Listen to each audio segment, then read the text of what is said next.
장신대하고 숭실대에서 제가 그 강의를 할 때 중간고사나 그 기말고사에 꼭 이 문제를 출제했습니다.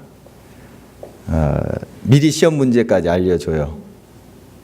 무슨 문제인지 알려주는데 그게 뭐냐 하면 저는 수업 진행을 위해서 조를 나눕니다. 그래서 중간고사 때는 조원의 이름을 쓰고 그들에 대한 특별한 정보 3가지씩 쓰라고 이렇게 합니다. 그러니까 그냥 그 뭐 예모가 어땠다느니 또 예부적 일반적으로 뭐 그 잘생겼다 뭐 예쁘다 이런 거 말고요. 구체적으로 대화를 해서 어떤 얻어낸 정보를 말하는 겁니다. 그리고 이제 기말고사 때는 조원 예에 제가 몇 명 이렇게 지정을 해줍니다. 몇 명의 이름을 쓰고 또 그들의 이제 특별한 정보를 이제 쓰라 이런 문제입니다. 미리 알려줘요 문제를. 그러면 서로 좀 관심을 갖습니다. 그 알려고 대화도 하고 또 찾아가기도 하고 이렇게 하는 그런 분위기가 이제 좀 조성되고 하는 것을 이제 느끼곤 합니다. 너무 이제 같은 클래스에서 한 학기를 지내도 대화가 없는 경우가 많아요. 신학교도 그런 분위기가 있더라고요.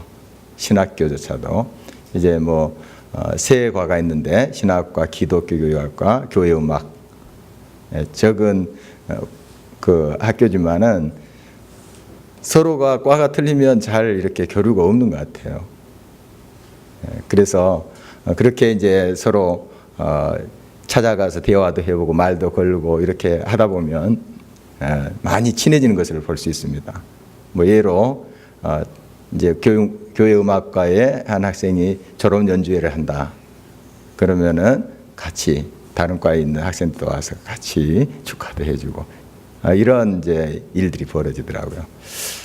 그래서 꼭 저는 이런 이제 문제를 출제를 합니다. 우리 교회에서도 예배 때마다 좌우로 인사하라. 방금도 그런 인사했나요 우리가? 그런데 적극적으로 안 하신 것 같아요.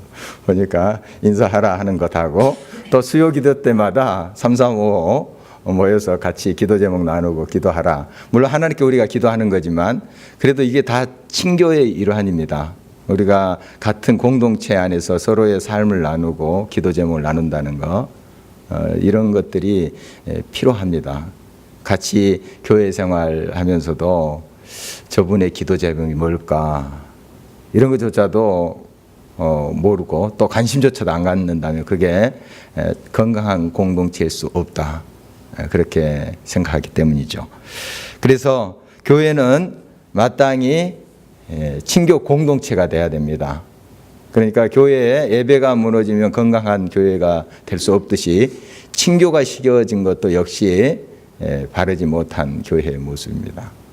전통적으로 교회의 구성 요소 3가지를 예배, 친교, 봉사라고 그렇게 했습니다. 요즘 뭐 선교, 교육 많이 이렇게 붙지만 전통적으로 쭉 그렇게 말해왔어요. 예배, 하나님과 관계, 또 친교 서로 같이 코이노니아를 나누면서 그리고 그 힘을 가지고 봉사, 선교 다 포함되는 거죠. 섬기자. 하나님과 우리 관계, 또 우리와 우리 서로 관계, 또 이웃 나가서 섬기는 이게 이제 교회의 본 모습이다. 이렇게 가르쳐 왔고 또 그 정신을 계속 유지해 오고 있습니다. 그러니까 공동체 사귐이 얼마나 중요하다 하는 건 우리가 성경에서 그 강조를 찾아보기가 어렵지 않습니다. 바울 사도는 복음 전파에 그의 온 삶을 바쳤지요. 다른 영광스러운 자리나 명예를 그는 구하지 않았습니다. 그 해바라기가 해 따라가듯이 해가 지면 해 계속 따라가잖아요. 해바라기가 주바라기로 그는 주님만을 바라보면서 살았던 사람이에요. 오직 십자가 외에는 내가 자랑할 것이 없다 할 정도로 그의 삶은 온통 주님께만 있어요. 다른 데 허튼 데 눈길 돌리지 않습니다. 이 바울 보면. 그런데 보면 하나님을 사랑하는 그가 이 같은 형제 자매들을 동시에 바라보고 있는 걸 보게 돼요.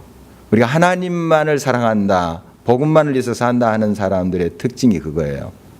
형제 자매를 동시에 바라보는 특징이 있어요. 그러니까 나는 하나님만 사랑해, 뭐 기도만 하면 돼, 뭐 성경만 많이 읽으면 돼, 예배만 잘 드리면 돼.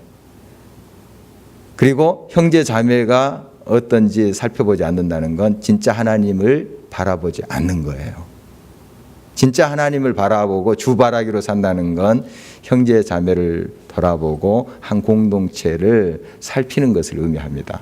그것이 진짜 하나님을 바라보는, 오직 주님, 오직 십자가, 이런 신앙을 가진 사람의 특징이에요. 꼭 그렇습니다. 하나님을 사랑하는 사람들 보면은 사람들도 이렇게 사랑해요, 품어요. 그렇게 바울의 모습 속에서 우리가 그 모습을 살펴볼 수가 있습니다. 오늘 본 말씀은 바울 사도가 로마에 있는 교회에 편지한 내용의 일부인데, 끝에 이제 안부를 묻는, 그리고 나의 모든 안부를 전해달라, 문안하라, 문안하라 하는 말이 많이 나오잖아요. 이런 이제 인사말입니다. 끝에 편지를 맺으면서 그렇게 부탁하는 내용이죠. 오늘 이 말씀 속에 나타난 그의 모습을 우리가 살피면서 우리도 이 바울 사도의 그런 신앙의 본을 따라가기를 간절히 바라는 것입니다. 이 바울 사도에겐 동역자들이 많았어요. 오늘 본문만 보더라도 사람 이름이 계속 나오잖아요.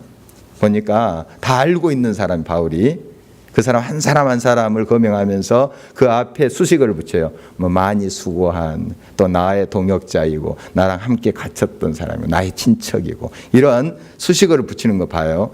한 사람 한 사람을 잘 알고 있었고, 이 동역자들이 많았습니다. 바울 선교는 혼자서 한 선교가 아니었다 하는 것을 알 수 있어요.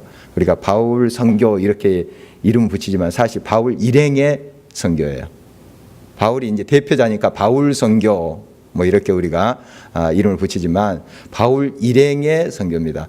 첫 번째 전도 여행도 혼자 가지 않아요. 셋이 갑니다. 물론 이제 그 한 젊은이가 이제 돌아오지만, 마가라는 젊은이가 이제 중간에 힘들어서 돌아가지만, 그러나 같이 갑니다. 같이.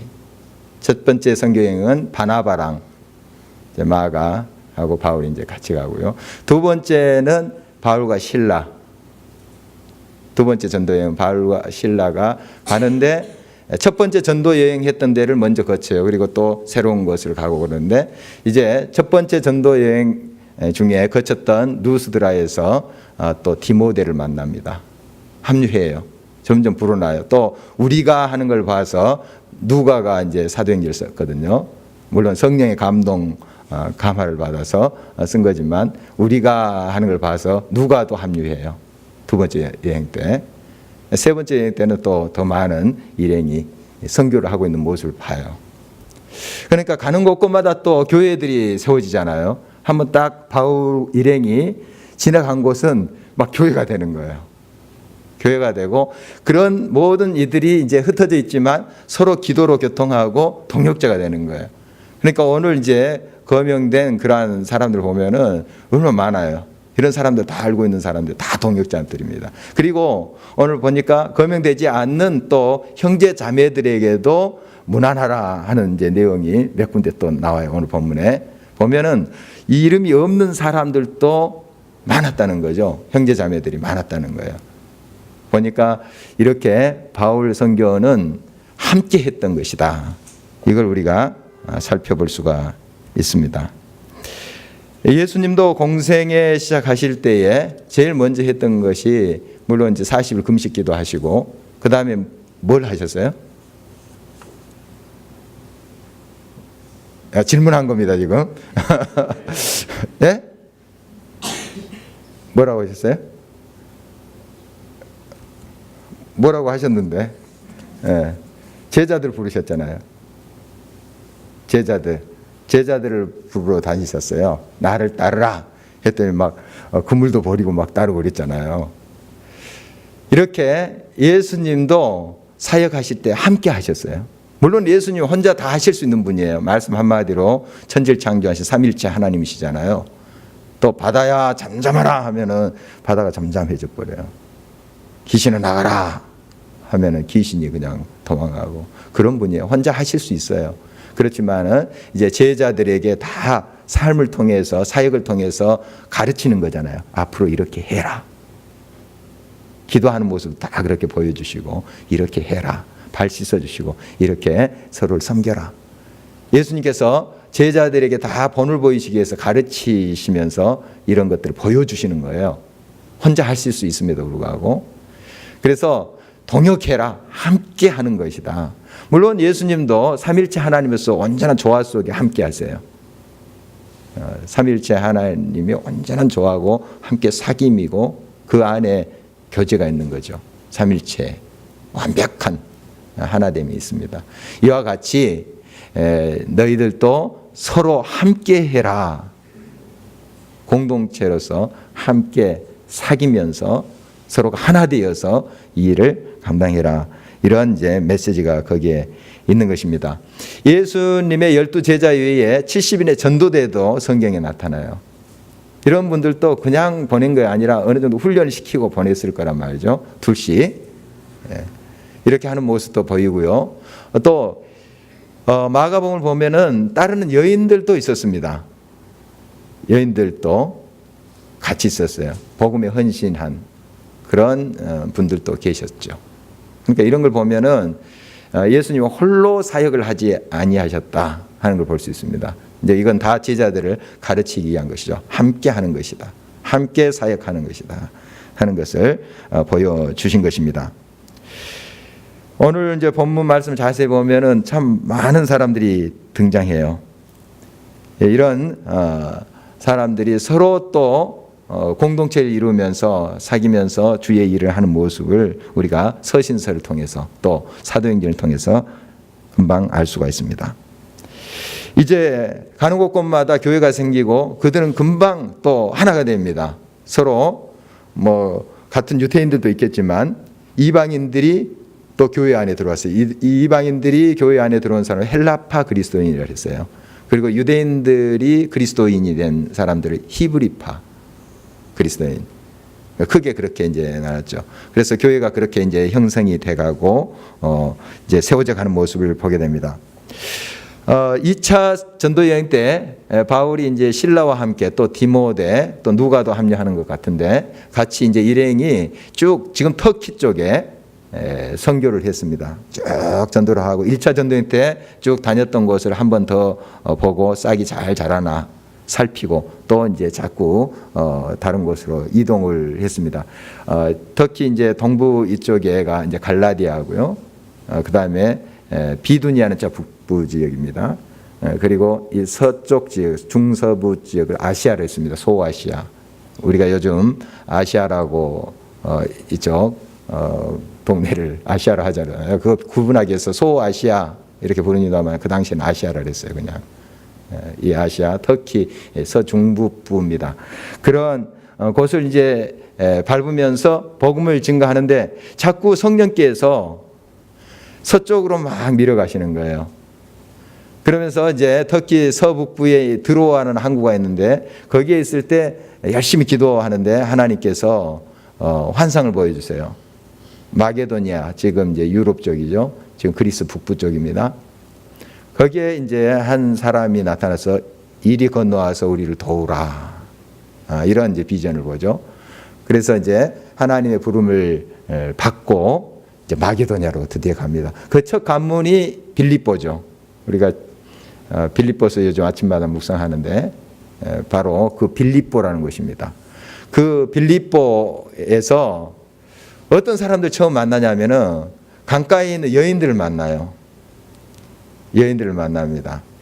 그 여인들은 유대인들이에요. 디아스포라. 그러니까 유대인들이 여러 곳에 흩어져 살았죠. 그 당시. 우리 일제강점기 때 우리 만주에도 가고 시베리아도 가고 저기 미국에도 가고 일본에도 가고 우리 민족들이 그랬잖아요. 그렇게 흩어졌듯이 이 당시 유대인들이 이제 로마의 통치 아래서 여러 곳에 흩어져서 이렇게 산 사람들 디아스포라 하는데 이 빌립보에도 이 디아스포라들이 있었어요. 그래서 이 디아스포라 유대인들이 많이 규모가 좀 큰 그런 곳은 회당을 지었습니다. 회당을 로마의 이제 그런 허락하에 회당 짓고 자기들이 이제 안식일마다 모여서 성경 나누고 이렇게 삶을 나누고 그랬어요. 예배는 못 드립니다. 예배는 예루살렘에서만 드리니까.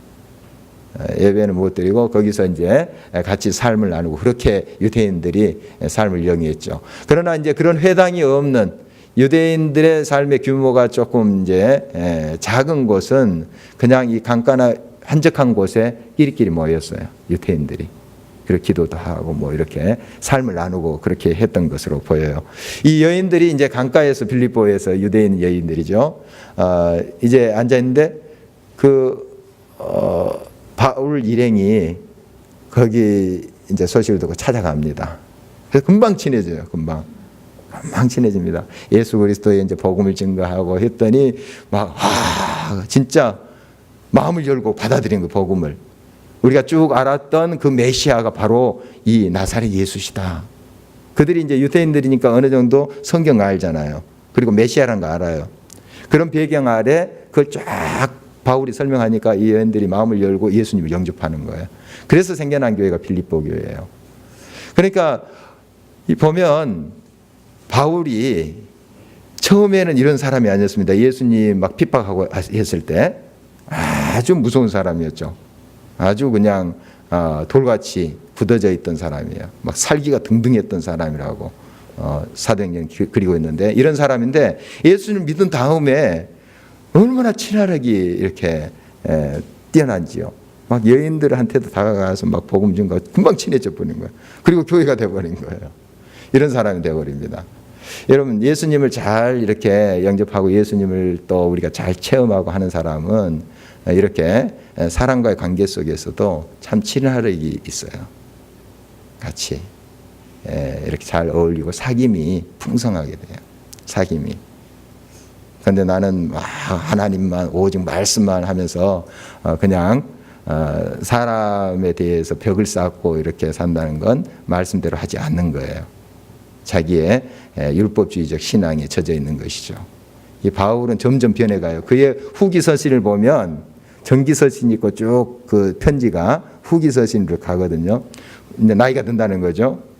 이 후기 서신을 보면 굉장히 더 이렇게 사랑이 풍성하고 로마서도 이제 갈라디아서랑 거의 주장하고 또 내용이 비슷합니다. 이신칭이라고 믿음으로 그렇게 된다는 그런 건데 갈라디아서는 굉장히 좀 투박하고 조금 막 꾸짖고 베드로까지 막 꾸짖고 하는 그런 걸 이제 보게 되는데 이 로마서는 그래도 굉장히 이렇게 이 16장만 보더라도 풍성하고 넉넉한 그것을 보게 돼요. 어떻든 그가 이게 시간을 물론 성령이 바울을 통해서 기록한 책이지만 그래도 바울의 그러한 어떤 삶의 궤적을 또 이 서신서를 통해서 볼 수가 있어요. 그러니까 점점 그가 이렇게 인간미가 넘치고 사랑이 넘치는 그런 사람으로 변해가는 것을 우리가 전기서신, 중기서신, 후기서신으로 가면서 발견해 볼 수가 있어요. 그러니까 그만큼 예수 그리스도를 우리가 알면 알수록 우리의 삶은 다른 사람에 대한 그러한 열린 마음, 푸는 마음 이것으로 변해져 가야 돼요. 예수를 많이 믿으면 믿을수록 막 다른 사람 정죄하고 더 기도하면 기도할수록 막 다른 사람은 기도 안 하는 사람 막 그냥 정죄하고 그러면 안 된다는 거죠. 이게 이제 바리새파 사람들의 모습이에요. 그들은 하나님 알면 알수록 막 더 정죄하는 거예요. 그렇지 못한 사람들. 그건 이제 잘못된 거죠. 물론 게을리 기도하고 신앙생활 하는 거 물론 지적하고 꾸짖고 해야 되죠. 그러나 사랑으로 또 기다려주면서 또 때로는 따끔하게 충고하지만 사랑으로 언제나 해야 되겠죠. 이 바울을 보면은 이렇게 정말 성도의 교제가 풍성했다. 어디 가서나 그냥 또 막 친해져요. 그리고 복음 증거하고 이런 모습을 우리가 발견해 볼 수가 있습니다. 바울이라고 뭐 항상 탄탄대로만 간 것이 아니었잖아요. 우리 바울 선교를 보면은 참 어려움도 많았고 살해의 위협도 많이 당하게 됩니다. 데살로니가에서는 유대인들이 40인의 결사대를 조직해요. 바울 죽이기 전에 아무것도 마시지도 않고 먹지도 않겠다. 진짜 그렇게 결사대가 조직돼가지고 바울을 막 쫓아다니는 거예요. 근데 성경에 나오지 않지만 참 궁금해요. 그 사람도 굶어 죽었을까? 바울 그 사람들의 손에 죽지는 않았거든요. 한동안 몇 년 동안 그들이 안 먹고 안 마시고 했을까 하는 이제 궁금증이 생기는데 어떻든 그건 뭐 크게 중요하지 않겠습니다. 그냥 떠오른 생각이었어요. 예, 이렇게 바울은 어려운 그런 환경 속에서 참 살해의 위협도 있는 그 환경 속에서 그 신앙을 또 지키면서 그 사역을 이어갔던 것은 물론 하나님의 은혜죠. 하나님이 항상 또 붙잡으시고 성령께서 함께 하시고 하는 그런 능력을 힘입어서 갔지만 이 성도들의 교제, 이 그들의 또 기도, 또 사랑의 후원, 이것에 힘이 컸어요. 바울도 사람이잖아요. 바울도 사람인데 정말 그런 이제 고독과 애로운 그런 선교 현장에서의 투쟁 속에서 성도들이 얼마나 그렇게 많이 기도했을까요? 그 아는 사람이 많잖아요. 지금 오늘 거명된 사람들도 바울을 위해서 많이 기도했을 거예요. 바울이 또 물론 그들을 위해서 기도했을 거고. 그래서 이런 기도의 힘에 의해서 그가 사역을 감당한 거예요, 사실. 바울 홀로 사역을 감당한 것이 아니에요. 이런 기도가 있었고 사랑의 후원이 있었기 때문에 그래요. 아까 말씀드린 이 빌립보 교회는 물론 나중에 감독들, 남자들이 세워집니다. 그렇지만은 여성 특유의 그러한 정말 사랑이 넘치는 교회였어요. 그러니까 바울이 빌립보서에 보면은 선교 초기부터 지금까지 너희들이 한결같이 나를 위해서 후원하고 이 하나님의 선교 사역을 위해서 또 이렇게 물질을 보내주고 한 건 내가 기억하면서 감사한다 하는 그런 표현을 하는 걸 보아서 이 빌립보 교회가 그만큼 마음까지 담아서 바울을 후원하고 또 그 일행을 또 지지하고 하는 것을 보게 됩니다. 이런 힘이 있었기 때문에, 이런 후원이 있었기 때문에 바울이 또 일어나서 앞으로 향하게 되고 또 복음을 증거했다고 그렇게 볼 수가 있는 것이죠.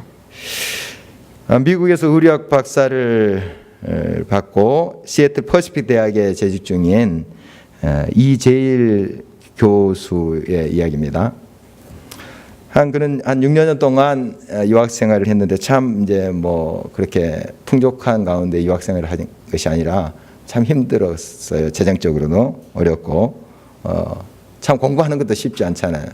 저도 이제 뭐 영국에서 유학을 했습니다만은 가난한 유학생, 이게 유학생들의 대명사예요. 물론 이제 공무원들 국가에서 이렇게 장학금 보내줘서 오신 분들이 우리 그 시티에서는 많았거든요.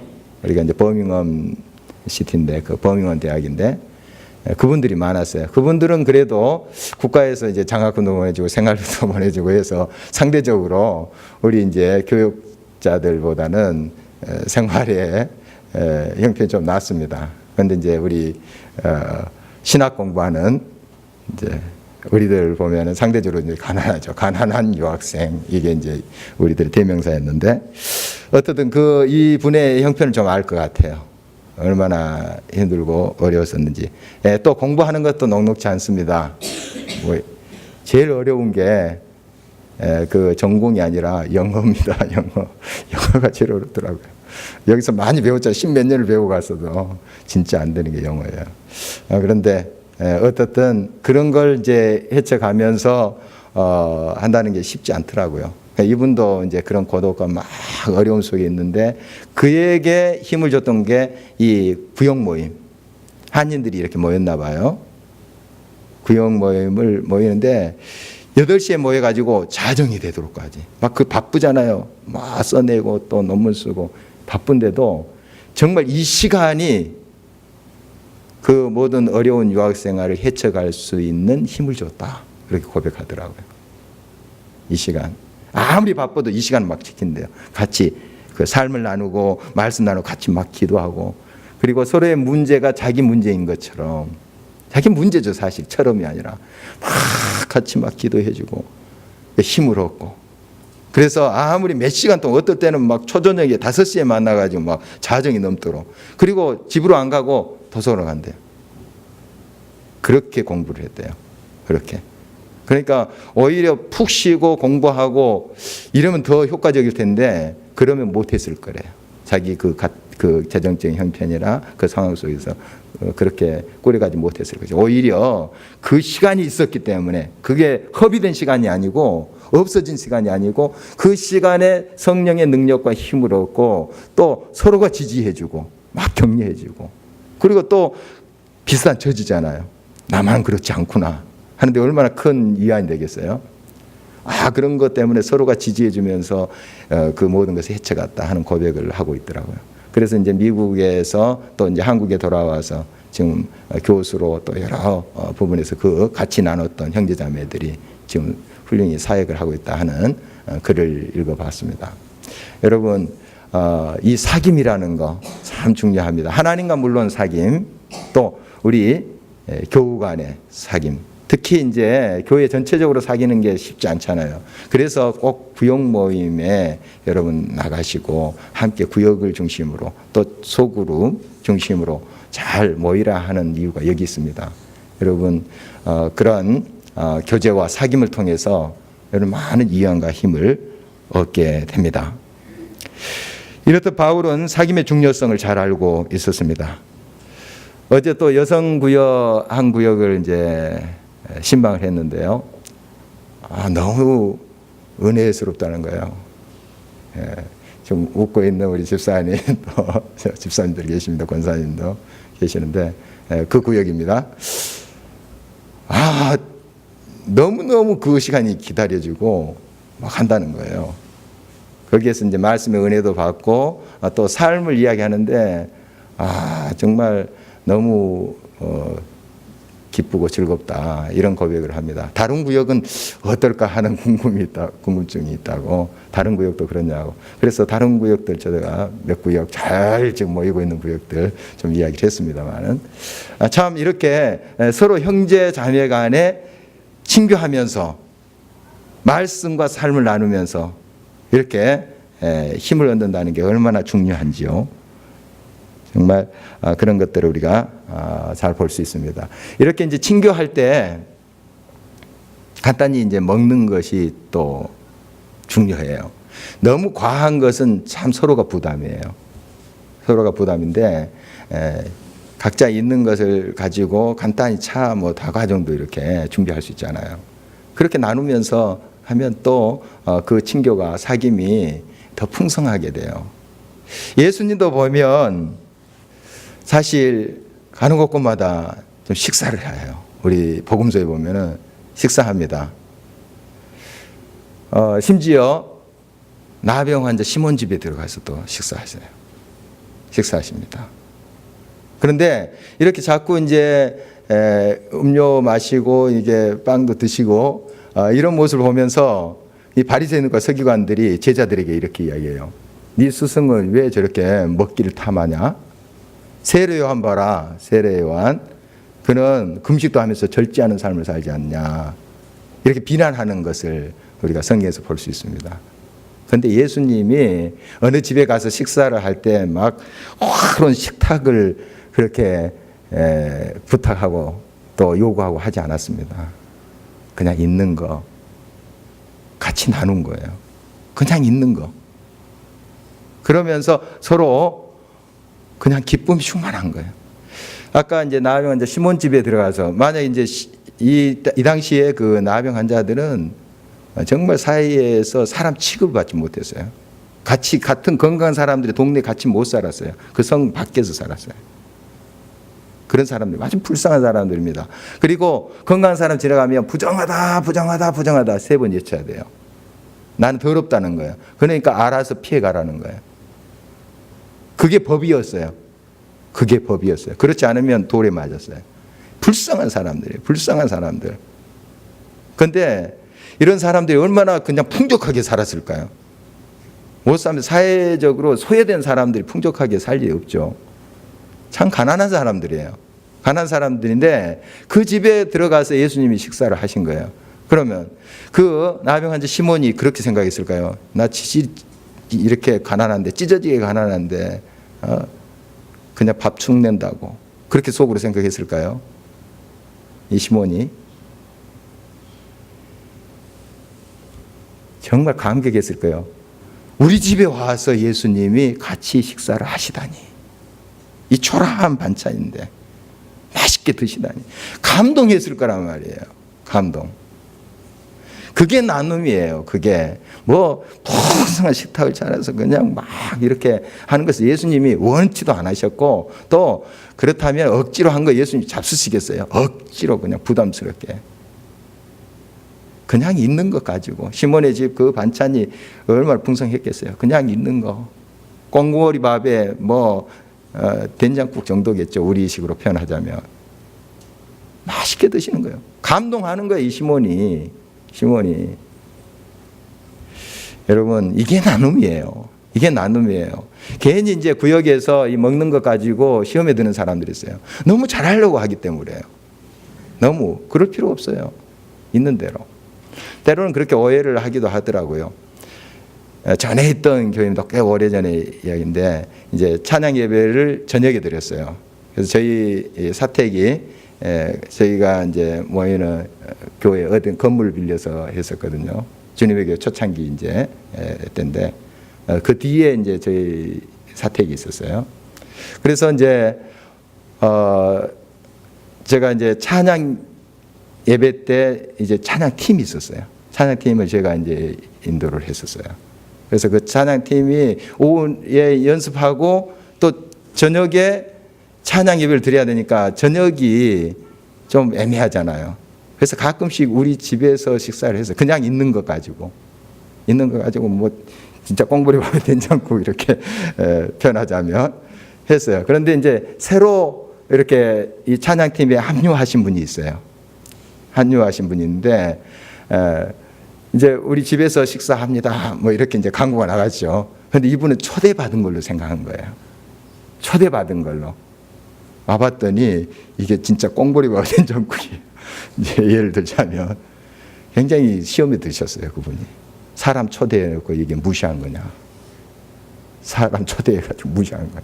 그거 설명드리려고 제가 좀 짐땀을 뺀 적이 있는데, 미리 좀 설명을 드렸어야 되는데 그냥 좀 크게 너무 제가 좀 광고를 했는지 하여간 저에게도 실수가 있었는 것 같습니다. 어쨌든 정말 이 나눔이라는 것은 있는 거 가지고, 조그마한 거지만은 서로 나누고 이렇게 해보십시오. 구역에도 너무 막 돌아가면서 막 식사 막 너무 과하게 해서 다른 사람이 막 그 부담스럽게 하는 분위기를 만들어서는 안 됩니다. 어떻든 이러한 이제 서로 모임이 이렇게 음식을 나누면서 더 풍성해져요. 서로 이렇게 나누고, 이게 예수님이 또 보여주신 모습이거든요. 또 초대교회 성도들이 예찬식을 했었어요. 그냥 성도들이 모여서 같이 식사를 나누는 그런 모습이 고린도서에 보이거든요. 그러니까 각자 가지고 와서 기다렸다가 또 많이 좀 차릴 수 있는 사람 많이 가지고 와요. 자기 형편이 좀 그 당시에도 좀 차이가 있었겠잖아요. 그런데 어떤 일이 생겼냐면은 이 음식을 다 먹어버린 거예요. 늦게 이제 어떤 직장에서 예를 들자면 온 사람이 있는데 와보니까 아무것도 없어요. 그거 기대하고 왔는데. 그러니까 얼마나 시험에 들고 하겠어요. 그런 일이 생긴 거. 초대교회도 그런 일이 생겼어요. 그래서 바울이 가르치죠. 좀 기다려라. 좀 시작하지만 그 사람들 생각 좀 하고, 아니면 좀 따로 남겨두든지 좀 기다려서 같이 예찬을 해라 하는 그런 가르침까지 주는 걸 봐서 그 당시도 한 2000년 전에도 이런 문제들이 있었던 것으로 보여요. 어쨌든 정말 이 같이 떡을 떼면서 식사하면서 삶을 나눈다는 건 참 귀합니다. 여러분, 우리 주일에 점심 때마다 식사하잖아요. 국수지만 참 귀합니다. 이런 시간들 같이 이렇게 나누면서 대화하고, 또 우리 자녀들이 그걸 보여줘야 돼요. 설교 듣고 뭐 또 공각 공부하는 것도 중요하지만 어떻게 보면 이렇게 서로 앉아서 도란도란 성도님께 막 웃으면서 또 마음을 나누면서 식사하고 하는 모습을 어린아이들이 보는 거 굉장히 큰 교육이에요. 굉장히 큰 인상입니다. 평생 남아요. 그러니까 우리 자녀들도 어린아이들도 꼭 데리고 와서 같이 식사하고. 얘들 보통 집에서 그런 국수 주면 잘 안 먹을 거예요. 예, 그런데 우리 교회 와서는 다 먹어요. 얼마나 맛있게 먹는지. 여러분, 이게 바로 친교 공동체입니다. 친교 공동체. 바울은 이 한 사람 한 사람 잘 알고 있었던 것으로 보여요. 얼마나 그들이 하나님의 일을 열심히 하는지, 어떤 일에, 어떤 사역에 그렇게 최선을 다하고 있는지 바울은 알고 있었던 것으로 보이고, 아까도 잠깐 나눴습니다만 한 사람 한 사람 앞에 수식을 보면 다 알 수 있어요. 그 한 사람 한 사람을 얼마나 잘 알고 있는지, 그가 얼마나 수고하는지, 많이 수고한 누구누구, 동역자인 누구누구, 함께 갇혔던 누구누구, 이런 수식을 보면은 그 한 사람 한 사람을 잘 알고 있었습니다. 어떻게 이것이 가능할까요? 서로 나누었다는 거죠. 서로 삶을 나누었다는 거예요. 우리 어머니 학교 지금 계속 진행되고 있는데, 제가 이제 그 어머니 학교 또 스텝 모임 어떻다, 또 그 모임에 어떤 것이 있었다 하는 걸 이제 듣게 됩니다. 이제 스텝 모임 할 때 그냥 속에 있는 저런 이야기까지 다 할 수 있나? 저 부끄러운 이야기인데 그것까지 다 스텝들이 털어놓더래요. 다 털어놓고 그거 자기의 문제인 것처럼 막 같이 기도하고, 이렇게 하니까 금방 친해져 버린 거예요. 금방 친해지고 막 서로가 그냥 막 만나면 막 얼싸안고 난립니다. 그냥 얼마 전까지는 서로 알지도 못한 사람들이 그렇게 되더라고요. 물론 이제 주의하셔야 돼요. 이렇게 내 속에 이야기를 다 했는데 막 또 소문 퍼뜨리고 이런, 그거에 이제 들어와서 고백을 하지 못하는 경우 많아요. 그러나 이제 서로 마음을 터놓고 같이 기도해 주는 그런 신뢰심이 쌓여진 그러한 그 모임이라면 자기의 속의 것들도 나누고, 이렇게 할 때 서로가 잘 알게 되는 것이죠. 평생 같은 교회에서 신앙생활 하지만 마음을 열지 않고 기도 제목 한 번도 나누어 보지 못한 사람들은 그냥 몰라요. 얼굴만 알았지. 얼굴만 알았지. 여러분, 자기의 삶의 이야기를 나누고 이렇게 할 때 서로 많이 알아갑니다. 이것이 이제 교회 전체적으로는 참 어렵고요. 이제 이런 기도회 때 우리가 335 모여서 같이 이렇게 기도 제목을 하면 자기 삶의 이야기를 좀 나누는 거잖아요. 속이 깊은 것은 참 어려울지라도 좀 나누면 저분 저런 기도 제목이 있구나 좀 알아가고, 이것이 마땅히 돼야지 건강한 공동체가 아니겠습니까? 나는 하나님께만 기도해. 이게 아닌 것이죠. 하나님께 기도하고 또 서로를 살피면서 서로를 위해서 기도하고, 이게 공동체의 모습이에요. 사귐이 있는 공동체가 건강한 공동체인 것이죠. 바울은 이제 나아가서 여러 사람들 좀 부탁하는 것을 보게 됩니다. 오늘 1절, 2절에도 이제 갱그레아의 베베라는 그러한 여집사님이 계셨나 봐요. 열심히 아마 봉사한 사람 같아요. 훌륭한 일꾼인데, 이 사람이 이제 로마로 가면 로마 교회로 가게 됐어요. 그래서 좀 잘 영접하고 반갑게 좀 애절을 다 갖춰서 좀 잘 영접하고 또 잘 도와줘라, 이렇게 이제 부탁하는 모습을 보게 돼요. 바울이 자기 자신의 편리함과 또 혜택을 위해서 그렇게 부탁하지 않아요. 그러나 이 자매를 위해서 그렇게 부탁하는 모습 봅니다.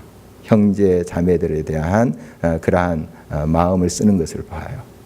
이런 부탁은 사실 그쪽 받아주는 그 부탁을 받는 그 사람의 역량이 돼 있다면 신뢰가 아니에요. 신뢰가 아닙니다. 오히려 그 부탁을 받은 사람이 기뻐할 거예요. 그래서 그걸 잘 바울이 알기 때문에 이 베베를 그렇게 청구하고 이렇게 잘 부탁한다, 이런 말을 하고 있습니다. 어쨌든 바울은 이렇게 한 가지 다 이렇게 신경 쓰는 거 봐서 정말 이들 한 사람 한 사람을 얼마나 사랑하고 있는지. 그래서 내 사랑하는 누구 이런 표현도 있어요. 오늘 본문 보면 내 사랑하는 누구. 물론 다 사랑하는 사람이지만 얼마나 그들이 주님을 위해서 그렇게 헌신하고 정말 수고를 다하고, 이런 모습이 사랑스러운 거죠. 그냥 자녀처럼, 자녀를 보듯이 손자 손녀를 보듯이 그런 마음을 가지고 이렇게 그들을 지금 이야기하고 있는 것을 보게 됩니다. 우리의 사귐은 우리 공동체 안에서만 머물러서는 안 돼요. 이웃으로 향해야 됩니다. 항상 그래요. 바울의 그런 사귐도 선교적 차원으로 나갑니다. 항상 그래요.